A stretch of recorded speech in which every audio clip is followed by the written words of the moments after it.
Rayakan ulang tahun Bertrand Peto ke-18, Ruben Onsu beri pesan. Bertrand Peto baru saja rayakan ulang tahunnya ke-18. Seperti yang diketahui, Bertrand Peto berulang tahun pada tanggal 14 Maret tahun 2023.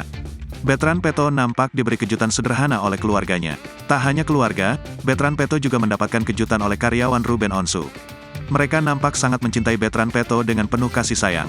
Ternyata tak hanya kejutan sederhana pada jam 0 waktu Indonesia Barat. Ruben Onsu sudah menyiapkan pesta untuk Bertrand Peto.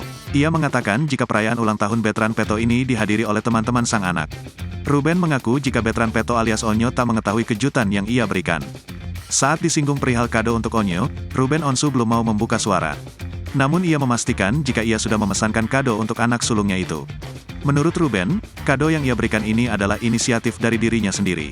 Pasalnya Onyo adalah tipikal orang yang tak pernah meminta sesuatu kepadanya. Tapi paling dia cuman kayak beri kode aja, jelas Ruben Onsu. Di usia sang anak yang kini sudah menginjak 18 tahun, Ruben berharap Bertrand Peto bisa lebih dewasa dalam bersikap ke depannya.